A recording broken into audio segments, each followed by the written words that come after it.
주제를 조금 달리해서 사실은 이제 그 핵심적으로 논의했던 이야기 중에 하나가 지지층과 관련된 이야기예요. 네, 지지층과 관련된 이야기인데, 그러니까 민주당의 코어 지지층이라고 표현도 하고 핵심 지지층이라고 뭐 동시에 표현을 합니다. 동시에 표현을 하는데 이 지지층이 이탈하게 된 계기에 대해서도 지금 이 자가면역 질환과 관련된 논의에서 시작이 됩니다. 제가 지금 방금 나눠드린 그 자료를 보면 오늘 리얼미터 방금 나온 자료입니다. 리얼미터 여론조사인데요. 여론조사를 보면 지난주에 이어서 횡보하고 있다는 표현이 맞는 것 같습니다. 그대로 지지율은 긍정평가는 49.5 반대로 말씀드렸나요? 46.5. 예, 46.5 그리고 부정이 49.5. 그러니까 우리가 흔히 이야기하는 데드크로스 상황이 좀 횡보를 하고 있는 상황인데, 좀 들여다보면 여전히 이 긍정평가를 하는 세대는 20대가 30%대, 지난 주에 이어서 횡보고요. 30대도 마찬가지고 30% 초반대에서 횡보를 하고 있습니다. 그리고 중도에서 지난주에 하락세가 이번 주에도 이어지고 있어서 40% 중반대고, 오히려 진보는 약간 주춤하긴 했습니다만 70% 중반대를 유지하고 있습니다. 이것으로 봤을 때는 모르겠습니다. 유시민 작가도 김어준 공장장도 준 전문가들이죠. 여론조사 준 전문가들. 그런데 왜 이 핵심 지지층 이탈을 계속 강조하는 걸까요? 자기 마음이 이탈했으니까요. 내가 코어인데. 그렇지.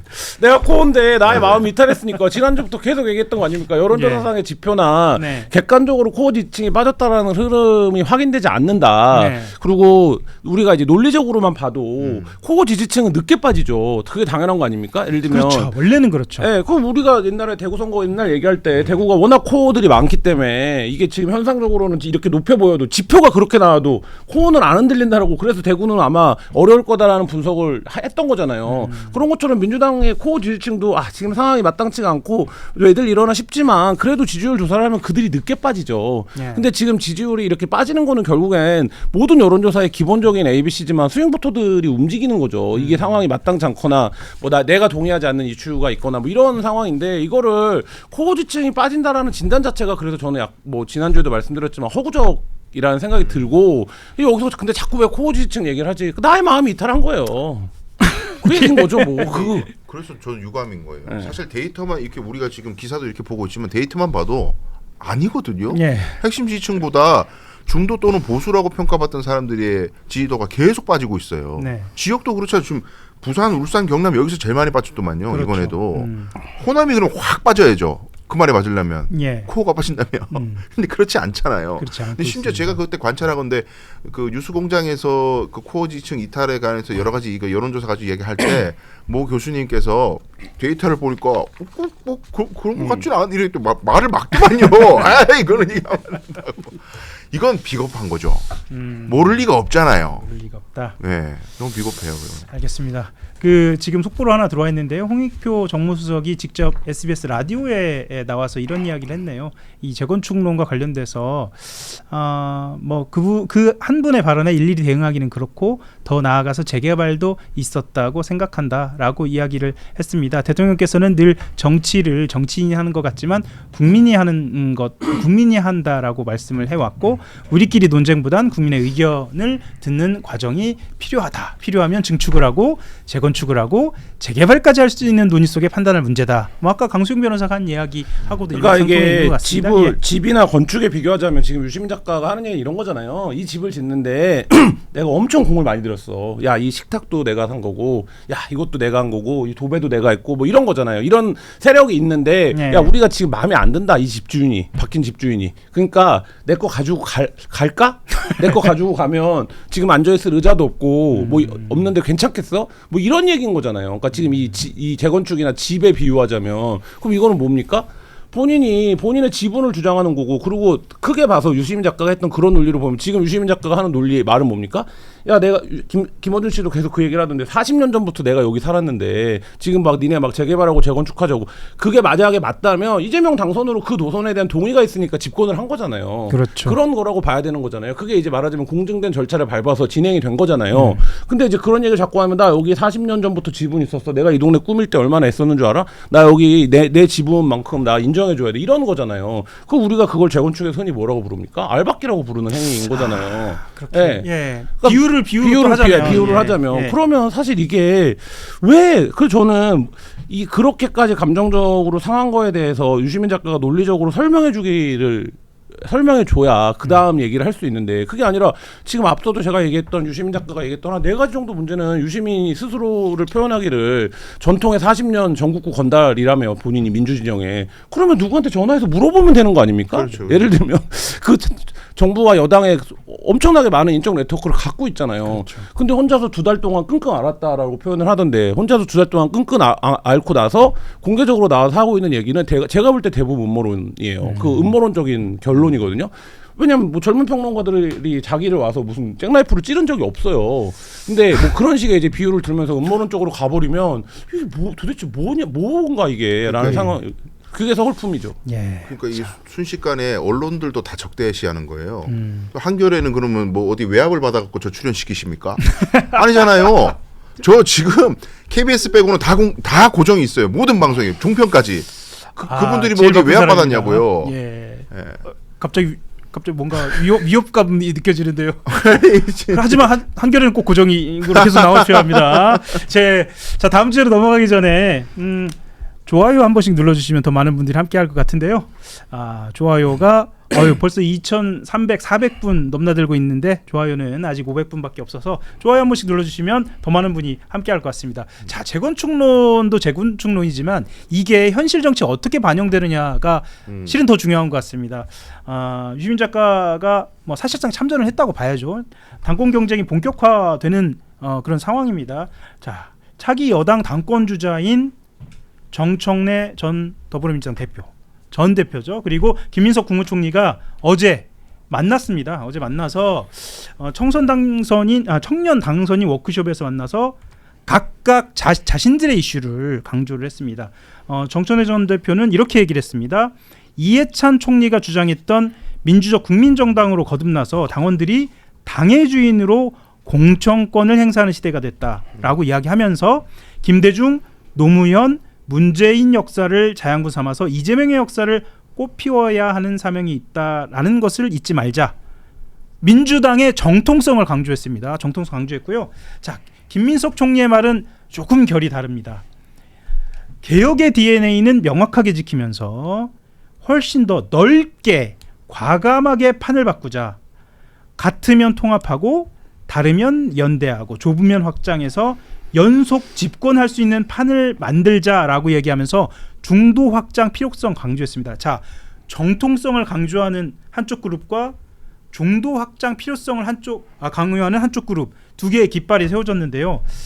모르겠습니다. 우리가 이제 이전에 유시민 작가가 이야기하는 이 주장에 이어서 한번 이야기를 해보겠습니다. 이 장면 어떻게 보셨는지. 네. 예. 아니 이게 구분되는 이야기 같이 들리지만은 사실 제대로 하면은 다른 이야기가 안 되는 것이 김대중 대통령과 이 김대중 대통령 그리고 지금 이재명 대통령 하시는 방향 그리고 노무현 대통령까지 하시는 방향 문재인 대통령 조금 결이 다릅니다만 예. 이 세 분 대통령은 외연 확장과 중도 쪽으로 달려가려고 노력을 많이 하셨어요. 예. 뭐 DJP 연합 아까 말씀하셨고 뭐 인사도 마찬가지입니다. 보수 쪽 인사를 등용하고 이게 이재명 대통령이 마치 처음인 것처럼 되게 이례적이고 이게 민주당 아이덴티티에 안 맞는 일인 것처럼 말씀하시지만 노무현 대통령 때도 똑같은 일이 있었고 김대중 대통령 때도 마찬가지였어요. 그래서 인사를 가지고 너무 이렇게 정체성 안 맞다고 하실 건 아닌 것 같고 오히려 정체성을 진짜 계승한다면 지금 이재명 대통령의 방향이 맞는 거예요. 대통령이실 때 어떻게 했는지를 제대로 공부하고 한다면. 근데 정청래 대표는 재임 기간에 있었던 일을 그냥 퉁쳐버리고 그냥 민주당 아이덴티티는 우리야. 우리는 다 좋아해. 모든 대통령, 민주당 대통령 다 사랑해. 근데 뭐 누구는 빼자 뭐 이런 거 다 분열 세력들이야. 이 시각을 그대로 갖고 있는 것 같습니다. 그래서 제가 문제 제기하고 싶고 김민석 총리는 이제 후단위원 문제 가지고 많이 논란이 있었지만 제가 그 삼승이라는 책이 있거든요. 김민석 총리가 2012년인가 저술했던 책인데 그 이제 10년 동안 야인 생활 하실 때 아마 저술한 책이에요. 그때 그 당시 그 노무현 대통령 그 후보 당시의 이야기를 잠깐 짧게 제가 소개해드리면 그때도 비슷한 게요. 노무현 대통령 후보로 딱 이제 선출이 됐을 때, 민주당 후보로 딱 결정이 됐을 때, 그때 국민 여론도 반영시킨 것에 어떤 뭐라 그럴까 가장 중요한 역할을 했던 분 중 한 분이 김민석 총리예요. 여론조사를 반영해가지고 대통령을 후보를 뽑는. 그게 이제 기여를 많이 하셨는데 이제 후보가 됐어요. 근데 지지율이 떨어져 자꾸. 노무현 대통령 후보가 인기가 계속 떨어지는 거예요. 뭐 YS 시계 뭐 회동 뭐 이런 문제도 있었고 여러 가지로 이제 인기가 자꾸 떨어지니까 야 이거 본선 가가지고 이회창을 이길 수 있을까? 이회창 지지도가 계속 높았잖아요. 우리 기억하시건데 계속 높았잖아요. 그래서 단일화 요구가 있었고 정몽준 후보가 월드컵 바람도 있고 어쩌자 해가지고 막 인기가 막 올라가요. 이 단일화 안 하면 답이 없을 것 같아. 근데 단일화 얘기를 꺼냈을 때 그 노무현 대통령 후보 본인도 조금 거부감이 있으셨고 그 밑에 이제 코어라고 표현되는 그분들도 굉장히 거부감이 심했다. 왜냐? 재벌하고 어떻게 단일화를 하냐 이거예요. 우린 재벌 개혁하자는 얘기도 하고 있는데 어떻게 재벌하고 단일화 하냐? 손잡냐? 재벌하고 손잡고 이렇게 유세하고 이게 말이 되느냐? 극렬 거부했다는 거 아니에요. 근데 김민석 총리는 그래도 이회창이라는 사람이 대통령이 되는 걸 막으려면은 단일화 안 되면 이게 힘들다. 본인 그렇게 판단했던 거예요. 그래서 고민하다가 탈당을 하고 그쪽에 넘어가서 여론조사를 해가지고 단일화하자. 지금은 되게 익숙한 방식이지만 그때는 그런 게 없잖아요. 처음이에요 사실상. 다른 정당의 후보자들끼리 여론조사 돌려가지고 후보 단일화하는 거. 그거를 김민석 이분이 밀어붙여서 된 거 아니에요. 근데 그 끝에 물론 그 정몽준이라는 사람이 선거 전날에 갑자기 지지 처리하겠다고 핵폭탄을 퍼붓는 바람에 완전히 지금 김민석 이분도 뭐 같이 유탄을 맞아버린 거지만 그때도 감정적인 문제였다고요 사실. 그 유세할 때 두 손 들 때 항상 무대에 정몽준 노무현 두 사람만 올라가가지고 손 들자. 그 외에 다른 얘기를 하지 말자. 우리들이 손 듣고 연대했다는 걸 내세워줘 이랬는데 그 막판에 자꾸 이제 민주당 쪽 사람들을 무대에 올려가지고 노무현 후보가 이제 손 들고 그 장면이 정몽준 후보가 좀 재벌 개혁 이런 얘기도 하고 선명성 얘기하고 이러니까 그래서 기분이 상해가지고 깼다라는 얘기가 있단 말이죠. 그 김민석 총리도 그렇게 인식하고 있더라고요. 어쨌든 간에 이 선명성이라는 것이 외연 확장에는 뭔가 좀 지장이 생긴다. 그 인식을 저는 젊은 시절에 김민석 총리도 했던 것 같아요. 사실 이제 김민석 총리가 당시 대선에 어떤 행보를 보였는지에 대해서는 아마 전당대회 과정에서도 설명이 있어야 한다는 요구들이 좀 있죠. 지금 강수영 변호사가 이야기한 대목 그 대목이 디테일하게 들어간다고 한다면 사실은 적통성이라든가 그렇죠. 이런 논란까지 이것이 아마 당권 도전 그러니까 이 전당대회 과정에서도 서로 간에 쟁점으로 부각이 될 수도 있겠다. 그래서 오늘만 해도 송영길 의원도 그렇고 박지원 의원도 마찬가지고 이 적통성이 누가 갖고 있느냐 그리고 이 정통성 이 적통성과 관련돼서 누가 내가 적통이라고 얘기할 수 있냐라고 서로 논쟁 부분이 붙을 수 있어요. 그 과정, 과거에 대한 어떤 막 그런 파묘적인 것들을 쟁점으로 해서 전당대회가 진행되는 게 저는 최악이라고 봐요. 그렇죠. 최악이고. 시각이 있죠. 그러니까 지금 이제 이런 거잖아요. 예를 들면 문재인 대통령과 이재명 대통령을 놓고 보면 탄핵 이후에 대통령이 됐다라는 공통점이 있죠. 그래서 문재인 정부 시절의 스케줄을 보면 적폐청산을 굉장히 오래 했죠. 이 적폐청산을 하는 과정에서 특수부 검사들이 되고 중용된 거 아닙니까? 근데 이제 그 다음까지로 나왔던 게 검찰개혁이었더라고요. 여기서 충돌이 발생하기 시작했어요. 그러고 나서 검찰개혁을 계속 끌고 가는 과정들에서 이제 경제적인 담론은 뭐 소득주도 성장이라든지 이런 거를 통해서 마지막에 검찰개혁까지 하면 어떻게 하려고 했냐? 그게 이제 조국 전 대표가 의원이 됐을 때 주장했던 이른바 이제 사회권 혁명 뭐 이런 담론이죠. 그러니까 요 단계로 가다가 검찰개혁 단계에서 사실상 끝났다고요. 정권이. 그러고 나서 넘겨준 거 아닙니까? 불행하게도. 넘겨주고 나서 근데 그 정권이 박근혜보다 더 못하는 정부가 들어왔어. 그래서 탄핵을 했어. 그리고 그게 탄핵이 뭐냐면 비상계엄과 내란을 딛고 탄핵을 한 거야. 그러면 지금 말하자면 정청래 대표나 유시민 씨 등이 주장하는 건 뭐냐면 다시 그때 타임라인을 얘기하고 있는 거예요. 그러니까 예를 들면 했고 보안사건 폐지가 일부 이미 검찰개혁이나 검찰이라는 제도가 폐지되기로 했지만 다시 이제 그 부분을 하고 그 다음 단계로 넘어가야 된다고 하는데 대통령은 여기서 다른 얘기를 지금 하고 있는 거잖아요. 근데 여기서 어떤 변수가 발생했냐면 반도체 슈퍼사이클이 왔어요. 그래서 대통령은 K 이니셔티브나 하든지 어떤 경제적인 도약을 2년차 3년차 때 하자. 그러기 위해서는 말하자면 그거에 필요한 과제들을 중심으로 내가 국정 운영을 해가겠다라는 입장인 거예요. 거예요. 근데 지금 민주당에서 일부 이제 말하자면 사람들은 그런 부분에 대한 방향 전환이 아니라 우리가 지난번에 정권 잡았을 때 탄핵 이후에 정권 잡고 그때 검찰 못 마친 검찰 개혁을 끝내야 된다. 이건 사실 지난 정부의 숙제였던 거거든요. 그렇죠. 그러니까 이제 요 차이예요. 근데 여기서 그러니까 친문이 등장을 하는 거예요.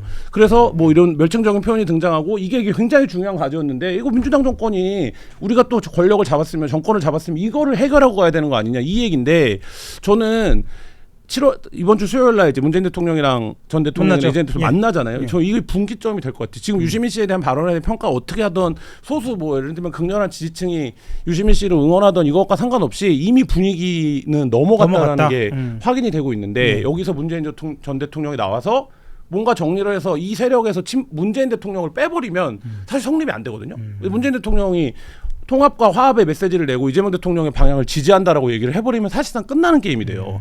그러면 그 이후에 어떻게 갈 거냐. 그럼에도 불구하고 정청래 대표가 들고 있는 뭐 깃발이라든지 이런 거가 원동력 그러니까 추진이 될 거냐. 뭐 이거는 좀 지켜봐야 되는 거. 이번 주를 좀 지켜봐야 되는 거. 그러니까 같은 연장선상에 봤을 때 검찰 보안 수사권 문제가는 선거의 쟁점으로 가기는 좀 이미 동력을 잃었다라는 평가가 그렇죠. 지금 지금 김한 기자가 얘기한 그 연장선상에서 이야기가 될 수 있겠네요. 맞습니다. 그러니까 이제 지금 계속 우리는 미래를 이야기해야 되는데 과거의 행적이나 이런 걸 가지고 편가르기를 해서 우리 편 맞냐 아니냐 더 진한 사람 누구냐 성명성 경쟁을 하고 있으니 20대들 30대들이 염증을 느낀다.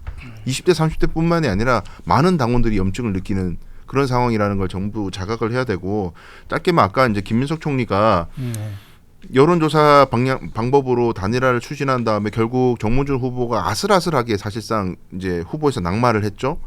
그때 그 진영 그쪽 안에서는 진짜 욕을 어마어마하게 먹었어요. 트로이 목마 아니냐고 당신 들어와가지고 마치 정몽준을 위하는 거인 것처럼 얘기해놓고 단일화 시키려고 여기 와서 간첩질한 거 아니냐고 욕을 엄청나게 먹었단 말입니다. 근데 그런 걸 견디고 어쨌든 역사적 대의 앞에서 했단 말이죠. 그거 아니었으면은 노무현 대통령이 탄생 안 했을 수도 있어요. 어차피 보면 그렇게 평가하는 사람들도 있고 어떤 실제로 여론조사 결과를 여론조사 방식을 노무현 대통령이 적극적으로 받아 안아서 이런 결과가 그러니까 주체를 누구로 보느냐에 따라 시야가 조금 다를 것 같습니다. 그렇죠. 근데 그거를 또 틀면은 아예 무슨 그런 수수성이 있어. 당신도 기회비용 이익 따라 가지고 얍쌀하게 정몽준이 대통령 될 수도 있을 것 같으니까 그쪽으로 간 거지 무슨 기회주의지 뭐 대의를 얘기해 이렇게 비난하는 사람들도 있습니다만 제가 계속 중립기어를 놓고 있는데 채팅창 때문에 그렇거든요. 채팅창 때문에 그런데 사실 채팅창을 의식해서 그런 건 나기보다도 그런 평가들은 아마 전당대회 이후에 계속 그렇죠. 근데 제가 이 말씀 자꾸 드리는 이유는 뭐냐면 이런 과거의 20년 전 얘기 아니에요. 이것도 이런 거 가지고 이 사람이 진짜 맞아 틀린 거 맞아 뭐 이런 걸 얘기하면 안 된다는 게 이재명 대통령 그럼 이 김민석 총리의 과거에 대해서 모르시냐고요. 그렇죠. 하시잖아요. 당연히 알고 다 하시면서도 총리 지명뿐만이 아니라 대선 과정에서 중책을 맡기셨잖아요. 그러면 어떻게 되는 거예요? 선명성 없는 거예요, 대통령이? 그리고 추미애 이분은 지금 경기도지사가 돼 있습니다. 이분이 노무현 대통령 그 탄핵 발의 이후에 탄핵 통과된 다음에 국회에서 그 표정 뉴스에 다 남아 있어요. 주도하신 분이에요. 아니 이걸 들이대면 배신자잖아요, 이분도. 좋습니다. 그러니까 이런 거를 갖다가 다 이게 과거 가지고 얘기하면 한도 끝도 없다 얘기예요. 미래를 가지고 얘기하자 이겁니다. 그 채팅창에 진행자 채팅창 그만 보고 진행 열심히 하라 이런 말씀이 있어서 저도 바로 다음 주제로 넘어가도록 하겠습니다.